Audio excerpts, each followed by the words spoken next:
श्रियकान्ताय कल्याणनिधये निधयेतिनाम् श्रीवेङ्कटनिवासाय श्रीनिवासाय मङ्गलम् लक्ष्मी सविभ्रमालोकसुभ्रूविभ्रमचक्षुषे चक्षुषे सर्वलोकानां वेङ्कटेशाय मङ्गलम् श्रीवेङ्कटाद्रिशृङ्गाग्रमङ्गलाभरणाङ्गये मङ्गलानां निवासाय श्रीनिवासाय मङ्गलम् सर्वावयव सौन्दर्य सम्पदा सर्वचेतसां सदा सम्मोहनायास्तु वेङ्कटेशाय मङ्गलम् नित्याय निरवध्याय सत्यानन्दचिदात्मने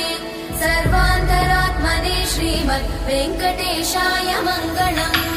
स्वतः सर्वविदे सर्वशक्तये सर्वशेषिने सुलभाय सुशीलाय वेङ्कटेशाय मङ्गलम्।